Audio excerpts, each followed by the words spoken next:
Hello friends, welcome to my channel Green House. और आज का हमारा पौधा है गुड़हल का पौधा। और आज का जो हमारा टॉपिक है वो ये है कि गुड़हल के पौधे की देखभाल दिसंबर के महीने में कैसे करनी है।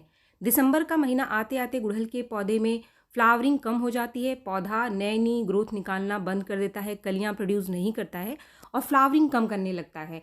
इसके साथ ही जो फूलों का साइज़ है वो छोटा होना शुरू हो जाता है। ये सारी चीज़ें गुड़हल के पौधे में आपको देखने के लिए इस समय मिलेगी। अगर आप सही तरीके से इसकी देखभाल दिसंबर के टाइम नहीं करते हैं तो पौधा कभी कभी डॉर्मेंट स्टेज में चला जाता है, यानी कि फ्लावरिंग करना बिल्कुल भी बंद कर देता है। कलियां निकलनी इसके अंदर बंद हो जाती है और नई ग्रोथ आनी भी बंद हो जाती है। पौधा आपका जैसा नवंबर में था वैसा का वैसा अभी वैसा ही पड़ा रहेगा और ग्रोथ नहीं करेगा। लेकिन अगर आप चाहते हैं कि आपका पौधा दिसंबर के महीने में भी फ्लावरिंग करता रहे तो कौन सा काम आपको इसके ऊपर करना है और कौन सा काम इसके ऊपर आपको नहीं करना है, ये सारी जानकारी आज की इस वीडियो में मैं आपको देने वाली हूँ। इसके साथ ही गुड़हल के पौधे के बारे में कुछ महत्वपूर्ण जानकारियाँ मैं आज के इस वीडियो में आपको देने वाली हूँ, जो कि दिसंबर के महीने में बहुत ज़रूरी है। यानी वो टाइम जब ठंड बहुत ज़्यादा पड़नी शुरू हो जाती है, टेम्परेचर बहुत ज़्यादा डाउन हो जाता है और कोहरा पड़ने लगता है, तो उस समय कौन सी चीज़ें हैं जिसका कि ध्यान आपको अपने गुड़हल के पौधे पर रखना चाहिए। तो फ्रेंड्स, टिप्स नंबर 1, अगर आप कोई गुड़हल का पौधा खरीदना चाहते हैं तो आप हाइब्रिड गुड़हल का पौधा ले सकते हैं। लेकिन देसी गुड़हल का पौधा इस सीज़न में आप बिल्कुल भी ना खरीदें, क्योंकि जो देसी गुड़हल का पौधा होता है उसके ऊपर दिसंबर और जनवरी में फ्लावरिंग काफ़ी कम हो जाती है। कुछ गुड़हल के पौधे ऐसे होते हैं, देसी गुड़हल के पौधे, जो बिल्कुल भी ग्रोथ नहीं करते हैं, तो इसीलिए उनको लेने का, रिपोर्ट करने का इस समय बिल्कुल भी सही टाइम नहीं है। अगर आपको देसी गुड़हल लेना है तो आप मार्च के महीने में ले सकते हैं, लेकिन हाइब्रिड गुड़हल अगर आप लेना चाहते हैं तो इस समय आप ले सकते हैं, क्योंकि काफ़ी सारे हाइब्रिड गुड़हल की जो वैरायटी है इस समय फ्लावरिंग करती रहती है। टिप्स नंबर 2, अगर आप गुड़हल का नया पौधा लेते हैं तो आप उसको रिपोर्ट कर सकते हैं, नए बड़े पॉट में लगा सकते हैं। लेकिन अगर आपके घर में पहले से ही गुड़हल का पौधा है तो अभी उसको रिपोर्ट करने का बिल्कुल भी सही टाइम नहीं है। इस समय आप उसे रिपोर्ट ना करें। इसको रिपोर्ट करने का जो सही टाइम है वो मार्च का महीना है, तो मार्च के महीने में आप इसको बड़े गमले में ट्रांसफ़र करें।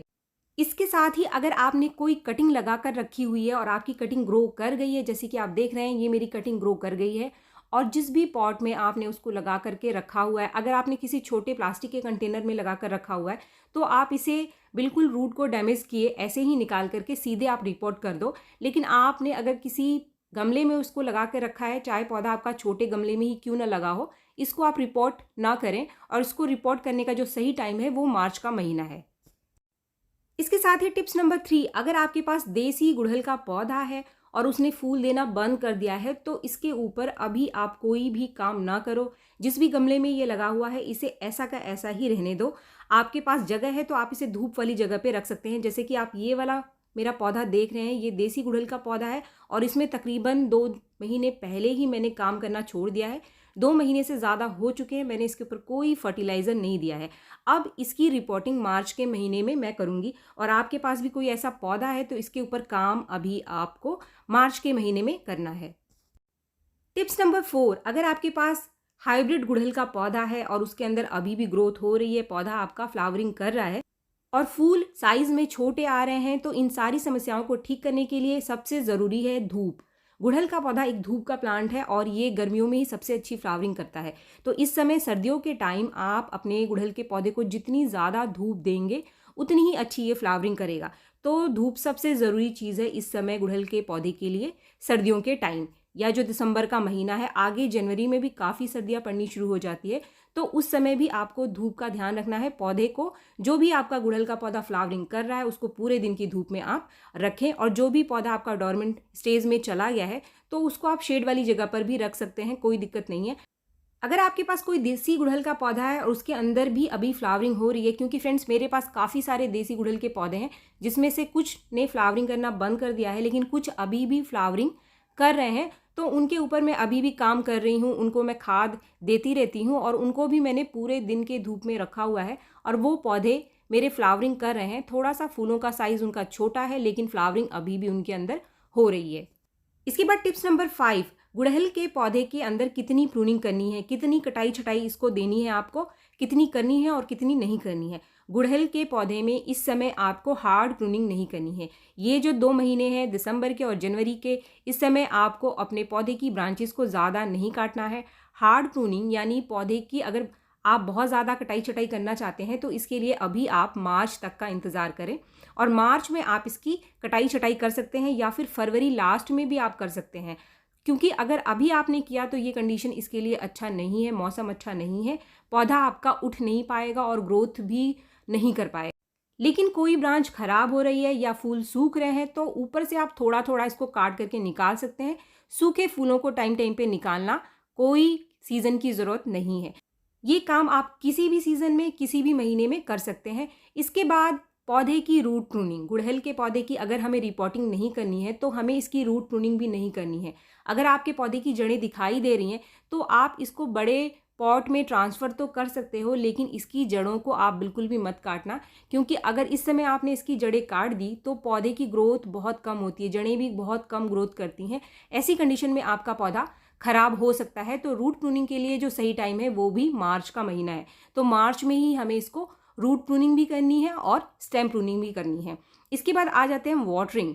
पौधे में वाटरिंग आप इसके पानी को चेक करके ही देंगे। मिट्टी बहुत ज़्यादा अगर गीली है तो आप वाटरिंग नहीं करेंगे। सर्दियों में पौधे का जो पानी है वो बहुत ही मुश्किल से सूखता है, तो हमेशा आप मिट्टी को चेक करके ही पानी दें। बीच बीच में इसकी गुड़ाई ज़रूर कर दें ताकि नीचे तक जो मिट्टी है वो सूख जाए। इससे पौधे के अंदर कोई कीड़ा नहीं बनेगा।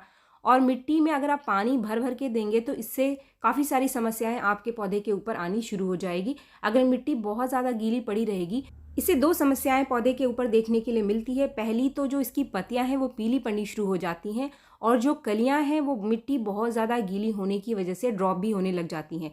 तो अगर ये समस्या आपके पौधे के अंदर आने लगी है कि इसकी पत्तियां पीली पड़नी शुरू हो गई हैं और कलियां गिरने लग गई हैं, तो मिट्टी को बीच बीच में आप ज़रूर सुखाओ। चाहे 4 दिन बाद पानी दो, आप 2 दिन बाद पानी दो, 1 हफ्ते बाद पानी की ज़रूरत पड़े। अगर आपके एरिया में मिट्टी नहीं सूख रहा है तो तभी आप पानी देंगे जब इसकी मिट्टी सूखेगी। बीच बीच में मिट्टी को सुखाना बहुत ज़रूरी है। गीली मिट्टी में दोबारा से पानी आप बिल्कुल भी मत देना, वरना आपका अच्छा खासा जो पौधा है ना वो ख़राब होना शुरू हो जाएगा। इसके बाद टिप्स नंबर 8, गुड़हल के पौधे का फर्टिलाइज़र। इस समय गुड़हल के पौधे को कौन सा फर्टिलाइज़र देना है? गुड़हल के पौधे में अगर आपको अच्छी फ्लावरिंग चाहिए तो इस समय आपको अपने पौधे में पोटाश की मात्रा को बढ़ा देना है। इसके साथ ही अगर आपके पास सीवीड फर्टिलाइज़र है, चाहे वो लिक्विड फॉर्म में है या फिर ग्रेन्यूल फॉर्म में है, आप उसको ज़रूर दो। सीवीड फर्टिलाइज़र देने से पौधे की जो इम्यूनिटी है वो अच्छी बनी रहती है, और मौसम चाहे कितना भी हार्श हो, कितना भी कठोर हो, इसके खिलाफ हो, तब भी पौधा सर्वाइव कर जाता है और फ्लावरिंग करता रहता है, ग्रोथ करता रहता है। तो यहाँ पर आज की इस वीडियो में मैं आपके साथ 2 तरीके के फर्टिलाइज़र शेयर करने वाली हूँ। एक वो फर्टिलाइज़र जो कि आप मार्केट से लेकर अपने गुड़हल के पौधे में दे सकते हैं, या फिर आप में से काफ़ी सारे लोग हैं जिनके पास ये फर्टिलाइज़र होंगे, या फिर वो लोग जो कि मार्केट से फर्टिलाइज़र नहीं लेते हैं, होममेड फर्टिलाइज़र का इस्तेमाल करते हैं। तो कौन सा होममेड फर्टिलाइज़र यहाँ पर हमको अपने गुड़हल के पौधे में देना है, चलिए देखते हैं। यहाँ पर मैंने लिया है 1 चम्मच सीवीड फर्टिलाइज़र। आपके पास अगर सीवीड फर्टिलाइज़र है सिर्फ, और बाकी कोई केमिकल फर्टिलाइज़र या फिर मार्केट का फर्टिलाइज़र नहीं है, तो सिर्फ सीवीड फर्टिलाइज़र 1 चम्मच अपने गुड़हल के पौधे में आप ज़रूर डाल देना। यहाँ पर जो दूसरी चीज़ आप देख रहे हैं नीले रंग की, ये है NPK, नाइट्रोजन, पोटाशियम और फास्फोरस। ये है NPK 20-20-20, यानी जो बैलेंस क्वांटिटी वाला NPK होता है, ये किसी भी पौधे में हम इस्तेमाल कर सकते हैं। ये लिया है मैंने आधा चम्मच, और ये जो दोनों फर्टिलाइज़र है आपको सिर्फ महीने में 1 बार ही देना है। अगर आपके पास NPK नहीं है, आपके पास DAP है, तो DAP के साथ आप DAP के कुछ दाने ले लीजिए, और उसके साथ आपके पास अगर पोटाश है, पोटाशियम घर में रखा हुआ है, तो आधा चम्मच आप पोटाशियम भी यहाँ पर ले सकते हैं, और NPK को आप स्किप कर सकते हैं।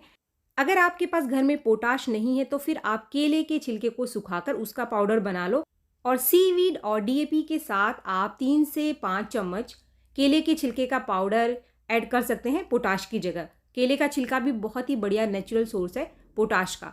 इस तरीके से हमें पोटाश की कमी को पूरा करना है, चाहे आप कोई भी फर्टिलाइज़र दो, चाहे आप मार्केट का दो या फिर आप घर में बना कर दो, लेकिन पोटाश आपको इस समय ज़रूर देना है। और सीवीड अगर आपके पास है तो सीवीड आप ज़रूर डाल दीजिए इस समय अपने पौधे के अंदर। अगर आप ये वाला केमिकल फर्टिलाइज़र अपने गुड़हल के पौधे में दे रहे हैं तो 1 महीने में 1 बार काफ़ी है। यानी अगर आप दिसंबर में दे दोगे तो फिर आप जनवरी में ही इसको रिपीट करना, इससे पहले इसको देने की ज़रूरत नहीं है, क्योंकि इस समय बहुत ज़्यादा खाद भी हमें नहीं देना है हमारे गुड़हल के पौधे को। इसके बाद मैं कर दूँगी वाटरिंग। हमेशा आप खाद को थोड़ी-सी सूखी मिट्टी में ही देना, बहुत ज़्यादा गीली मिट्टी में आप खाद को मत देना। फ्रेंड्स, इसके बाद हम आ जाते हैं होममेड फर्टिलाइज़र पर कि हमें कौन-सा होममेड फर्टिलाइज़र है जो कि अब हमारे गुड़हल के पौधे को इस समय देना चाहिए। तो सबसे बढ़िया जो सोर्स है पोटाश का वो है केले के छिलका। तो केले के छिलके को आप किसी भी फॉर्म में दे सकते हो, लेकिन आप अगर कोई मार्केट का फर्टिलाइज़र इसको नहीं दे रहे हैं तो केले के छिलके का फर्टिलाइज़र आप इसको ज़रूर दो। तो आज की इस वीडियो में एक ऐसा ही फर्टिलाइज़र है मेरे पास जो सिर्फ पोटाश ही नहीं, काफ़ी सारे माइक्रो न्यूट्रिएंट्स भी इस फर्टिलाइज़र से हमारे पौधे को मिल जाएगा। ये है लिक्विड फर्टिलाइज़र केले के छिलके का, लहसुन के छिलके का और प्याज के छिलके का।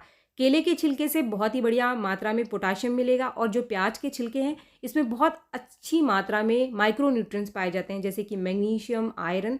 तो ये माइक्रो न्यूट्रिएंट्स आपके पौधे की हेल्प करेंगे इस समय सर्दियों में काफ़ी सारी बीमारियों से लड़ने के लिए। और जो लहसुन का छिलका है ये भी बहुत सारी कीड़ों से, फंगस से हमारे पौधे को बचाएगा और इसके अंदर भी बहुत अच्छी मात्रा में पोटाश पाया जाता है। इनमें से जो भी छिलके आपको मिल जाए, ज़रूरी नहीं है कि आप केले के छिलके लो। अगर केले के छिलके आपको नहीं मिल पा रहे हैं तो आप सिर्फ इन 2 छिलकों को ले सकते हैं, प्याज के छिलके को और लहसुन के छिलके को। आप 1 दिन के लिए भिगो करके रख दो और अगले दिन इस फर्टिलाइज़र का इस्तेमाल आपको आपके गुड़हल के पौधे के लिए करना है। ये जो लिक्विड फर्टिलाइज़र है ये उतना स्ट्रॉन्ग नहीं होता है जितना कि मार्केट का फर्टिलाइज़र यानी कि केमिकल फर्टिलाइज़र। तो इसको आप 10 दिन में 1 बार अपने गुड़हल के पौधे को दे दो, आपको बहुत ही बढ़िया रिजल्ट मिलेगा। फ्रेंड्स, इस लिक्विड फर्टिलाइज़र को मैं बिना डाइल्यूट किए ही मेरे पौधे के अंदर दे रही हूँ, क्योंकि इसका लिक्विड फर्टिलाइज़र एक बार मैं इस्तेमाल कर चुकी हूँ। यानी इन छिलकों को मैंने भिगो कर रखा था, एक बार इस्तेमाल मैं कर चुकी हूँ। दूसरी बार मैंने इसके अंदर पानी डाल करके रख दिया था और दूसरी बार ये जो लिक्विड बना है ये इतना ज़्यादा स्ट्रॉन्ग नहीं है, तो इसीलिए इसको डाइल्यूट करने की ज़रूरत नहीं है। आप एक छिलके से 2 बार उसको भिगो कर रख कर 2 बार अपने 2 अलग-अलग पौधों में इस्तेमाल कर सकते हैं। इसके बाद आखिरी पॉइंट, आजकल गुड़हल के पौधे में एफिड्स जो कि काले-काले कीड़े होते हैं, इसकी कलियों से बहुत ज़्यादा चिपके हुए आपको मिलेंगे। इनको भगाने के लिए, इनको ठीक करने के लिए जो सबसे बढ़िया नेचुरल सॉल्यूशन है वो है बेकिंग सोडा का। बेकिंग सोडा आप 1/4 चम्मच 1 लीटर पानी में घोल करके इसके ऊपर स्प्रे कर दो। 2-3 बार आप लगातार कर दो। अगर पहली स्प्रे में ख़त्म नहीं हो रहा है तो अगले दिन आप फिर से स्प्रे कर दो। इससे 99.9% जो कीड़े हैं वो एकदम से ख़त्म हो जाते हैं। ये सबसे बढ़िया नेचुरल सॉल्यूशन है कीड़ों को भगाने के लिए। एफिड्स पर इसका बहुत बढ़िया रिजल्ट है। तो फ्रेंड्स, मैंने कोशिश की कि सारी जानकारी आपको इस वीडियो में मैं दे सकूं। अगर आप इन सारी चीज़ों का ध्यान रखेंगे तो चाहे मौसम कितना भी प्रतिकूल हो, कितनी भी सर्दियां पड़ रही हो, कोहरा पड़ रहा हो, आपका जो गुड़हल है वो फूल देता रहेगा, फूलों से भरा रहेगा, ग्रोथ करता रहेगा। वीडियो अगर आपको पसंद आए तो एक लाइक ज़रूर करें और मेरे चैनल को आपने अब तक सब्सक्राइब नहीं किया है तो मेरे चैनल को सब्सक्राइब भी ज़रूर कर लें। मिलते हैं मेरे नेक्स्ट वीडियो में, तब तक के लिए थैंक यू।